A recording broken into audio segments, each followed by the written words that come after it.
Ano masasabi ko? Since page ko naman to at marami din naman nagbibigay ng comments at tinatanong niya ko.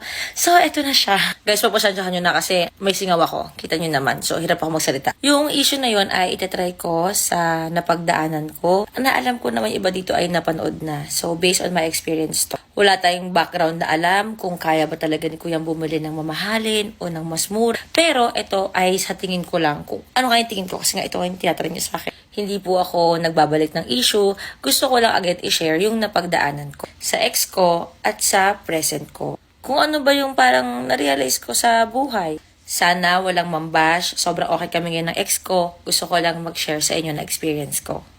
This is the first ring na binigay sa akin ng ex ko na super okay kami ngayon ni Rob. Gusto ko lang agad i-share. Ayoko na kahit anong bash. Please lang. Binili niya to sa New York and this is the promise ring. Yun ang tawag dito eh. The promise ring na never niya akong iiwanan. At pag chinek mo siya, totoong diamond siya. So, talagang mamahalin po siya mga besi ko. Ayan. Sumunod naman na ring namin ay yung gold. Parehas kayo may ganito. Hindi ko alam kung natatago niya pa yung sa kanya. Pero akin, tinago ko talaga dahil, girl, gold siya, girl. Sayang naman. At dito, makikita nyo na naka-engrave talaga yung pangalan niya. Ayan, nakalagay dyan, Rob Moya. Hindi ko makapakita sa inyo eh. Tapos nakalagay yung date. Ayan, naka-engrave kung kailan naging kami. Then, may nangyari before na bago ako matulog, sabi niya sa akin, basta yung itsura ko doon, nakaganon pa ako. Tapos, suot ko pa yung shirt niya na pang-basketball. Sakasado lang ako, wala akong bra. So, buo ako sa dulo ng kanto ng kama namin. Sabi niya, may sabihin ako sa'yo eh. Kaso, wag na, bukas na lang. Parang, ano ba yun? Hindi ako makatulog. Alam mo na, bilang marites at chismosa, hindi mo kayang makatulog ng ano ba yung gusto mo sabihin. Tapos, sabi niya sa akin, alam mo, doon naman din napapunta to. Alam mo, na-feel ko na, oh my God, nagpropose sa akin noong time na yun yung boyfriend ko, which is si Rob. Na-feel ko na parang, ha? Ito na yun! Then, nagulat ako. Nilabas niya to. Puro diamonds po to, mga besi ko. Mahal tong sing-sing na to. And heirloom siya. So, naipamana sa kanya ng mga kamag-anak niya. And until now, nasa akin pa rin po ito. Pinamana sa kanya ng mama niya. Napakaganda at napakasosyal. At again, napakamahal. At that time, I said, no. Hindi. Bakit ganito? Bakit ganito lang? Parang na-feel ko na hindi ako napatingin sa sing-sing kung maganda ba siya, kung mamahalin ba siya o hindi. Napatingin ako sa, bakit walang nag-video? Pangalawa, kung ibang tao nga, nag-video eh. Ano pa kaya tayong mga vloggers, di ba? Gusto ko ba lang makapture yung moment? Pangatlo, parang random topic lang na bago ako matulog, bigla mong i-open. Pang-apat, wala man lang yung mga taong mahal ko sa buhay. Naramdaman ko na parang hindi pinaghandaan. Kaya parang nasabi ko na, wala man lang balloons. Kahit balloons. Then, nung tumagal, na-realize ko na hindi siya tungkol sa sing-sing. Hindi siya tungkol sa hindi pinaghandaan. Siguro talaga ng mga panahon na yon ay hindi kami para sa isa't isa. At nakikita nyo naman na okay kami ngayon as magkaibigan. Mas better kami na nag-separate ways kami kasi mas nag-grow kami at mas nakilala namin isa't isa. Again, ulitin ko, sobrang mas nagustuhan ko yung relationship namin ng ex ko na si Rob noong time na naging magkaibigan kami. Mas nakilala ko siya at mas naintindihan niya kung ano ba yung tumatakbo sa isip ko. Mas pakiramdam ko na mas naiintindihan niya na ako at mas pinapakinggan niya ako nung naging best friend niya na lang ako kaysa nung mag-partner kami. So para sa akin, mas matimbang yung naging magkaibigan kami kaysa nung panahon na nagpro-propose siya sa akin at maging kami na forever. Then, dumating sa point na nagka-inlaban nga kami ni Vince. Huwag tayong lalayo, okay? Mag-alala tayo sa topic ng sing-sing. Nagtanong siya kung pwede ba niya akong ligawan at ang gamit niya dyan ay cheese ring. And I said yes. Habang nililigawan niya ako, nag-set up siya ng ganyan na si Mami lang ang maganda. Kasi para sa kanya, ako lang daw ang maganda. This is Vince explaining na pasensya ka na, hindi ko pa kayang bumili ng mga mamahaling sing-sing, at ito lang din ang kaya ko ulit ibigay sa'yo. Binibigyan niya ulit ako ng cheese ring. And itong moment na to, makikita mo sa face ko na, Diyos ko, kung proposal to, I am saying yes. Then dumating sa point na yung ex ko, try niyang ayusin yung sa amin, nabigay siya ng, ayan na, yung gusto ko na, yung balloons, may mga petals sa sasakyan, may flowers. And again, meron siya ulit na mamahalin na gold na singsing na ibinibigay sa akin kung pwede ba naming ayusin to. Pero, ang natanggap niya sa akin ay, fuck you! Hey! Parang anggulo, no? Pero, nag-walk out ako. Ganun yung nangyari. At dumating na nga yung araw na nag-propose sa akin si Jowa kung pwede bang maging kami. Ito yon. Meron na siyang singsing, meron siyang balloons at pinaghandaan niya. Tinanong niya rin yung family ko, yung mga tao importante sa akin, kung okay lang ba sa kanila na tanungin ako kung pwede niya ba ako maging girlfriend. Ito yon. Will you be my girlfriend? Ito yung singsing na yon. Ruby siya. Ayan siya. And I said yes. Kung pagsasama-samahin mo lahat ng singsing na binigay sa akin ng ex ko, compare sa jowa ko ngayon, talagang mas mahal to kaysa dito. Again, itong video na to ay hindi ko para ipakita na masama ang ex ko at masabuti yung jowa ko ngayon. Pares ko silang mahal, pares kaming okay. Na-realize ko lang sa buhay na this is not about the ring, kung gaano siya kamahal. This is not about kung gaano kabongga yung pagkakapresent. But this is about the time and effort. Yung kilala ka ng partner mo, kung talagang ano ba yung gusto mo. Mas naramdaman ko kasi na mas pinakinggan ako ng jowa ko. Mas kabisado niya ako.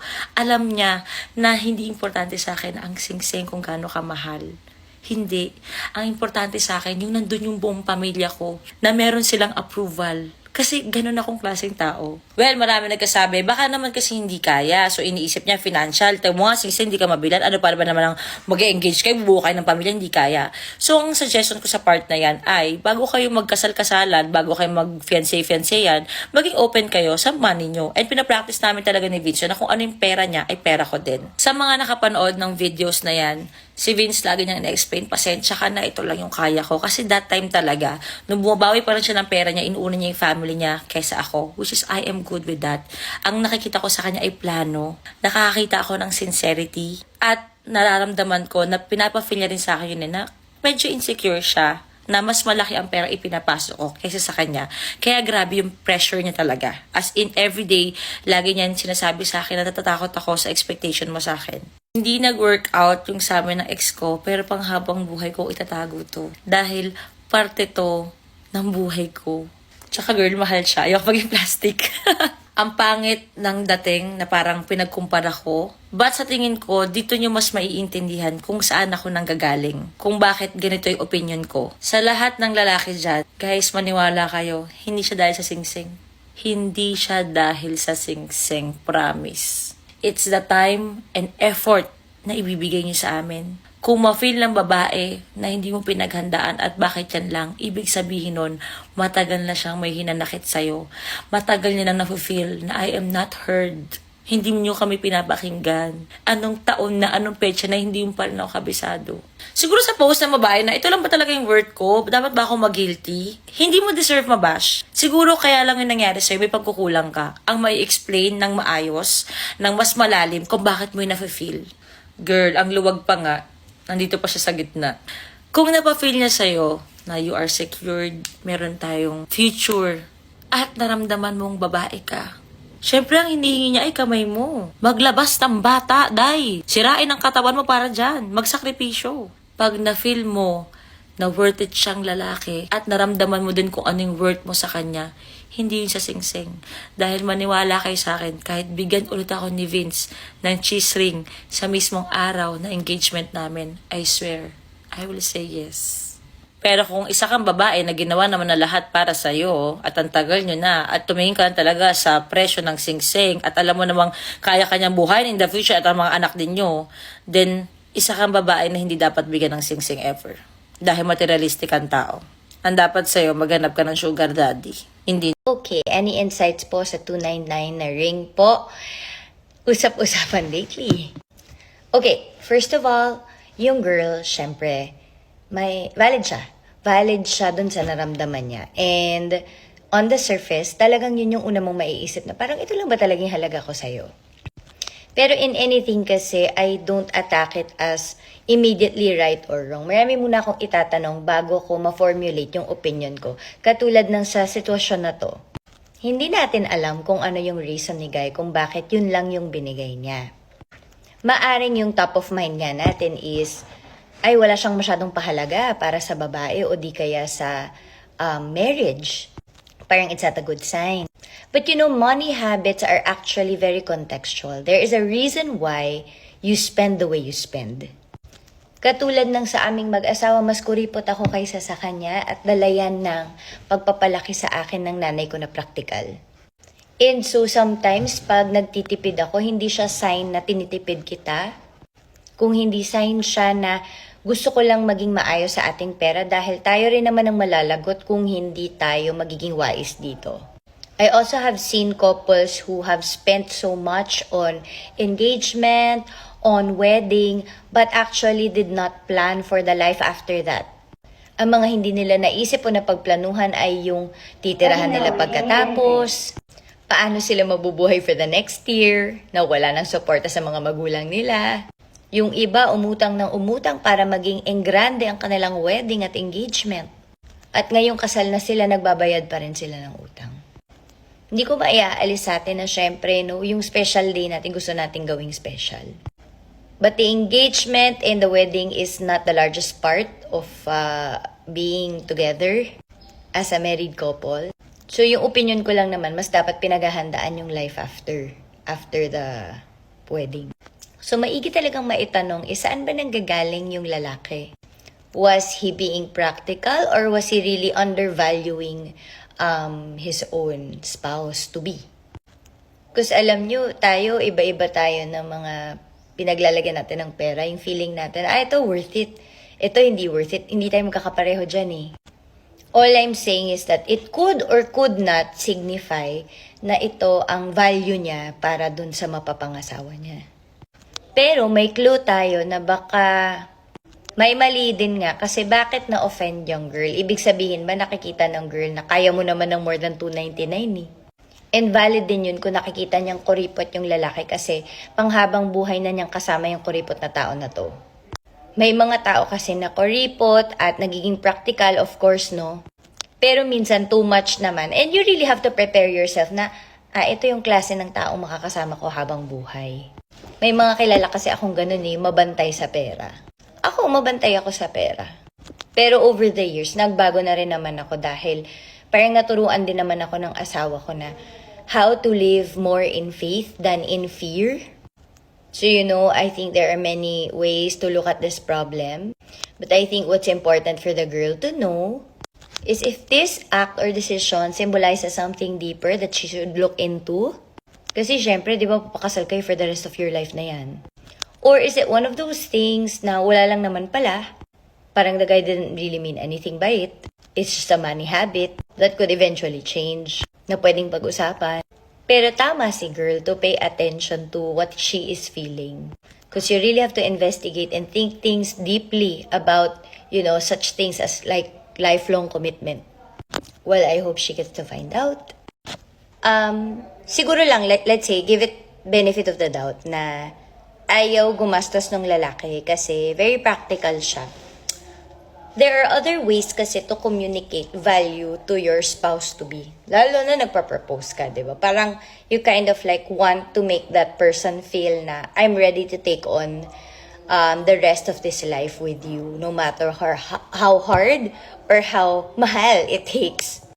And I have heard of couples who never even had an engagement ring and yet yung partner nila perceived it as hindi totoo to, paninindigan niya ako, mahal niya ako, kahit wala yung ring. Kasi, all the signs are there. Secure na secure yung person na, the ring is not even that important. So you have to ask why. Because the basis is, alam niya, may confidence siya dun sa mapapangasawa niya. So yun nga yung, babalik lang ako dun sa sinabi kong, dun sa isang video na parang, may clue tayo dun sa reaction ng babae na parang bakit siya ma-offend? Baka meron siyang pinagdudugtong in her head na maaring, feeling lang niya, pero maari ding based on reality or the truth. Baka nga feeling niya sa totoo lang, kahit na confirmation lang naman pala talaga yung ring na, alam mo, ito lang talaga yung value sa kanang tao na to eh.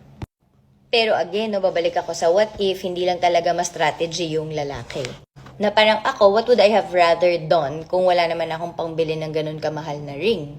I would have prepared something na very, very special. Dadaanin ko sa, kunwari mo kanta or... Basta alam mo na, yung parang mag-organize ka ng little something to communicate na gustong-gusto ko tong mangyari. Mahal na mahal kita at gagawin kong lahat para lang matuloy ito. Because it's not about the ring. It's about how important the other person you're proposing to feels. Syempre, oo, hindi yan sa'yo. Kaya nga proposal para masabi mo na, ito yung offer ko. Willing ka ba? It's not naman the best foot forward, but more like communication of, this is what I'm willing to do for you as we take on the life together. Na in sickness and in health, till death do us part. So really, only the two of them will know if this was just a matter of a lack of strategy or a lack of value. Because, I've met a lot of young couples na, what they did before, nung nag-propose sila, when they did their wedding, sobrang hindi wise. Some you'd even call stupid or foolish. But kasi, parang they didn't know any better. Pero nagbago naman sila over time. Minsan ganun kasi talaga yun eh. Hindi natin alam yung tamang ginagawa dapat. So ayun girl, sana mahanap mo na yung sagot mo. And that you will have peace in your decision.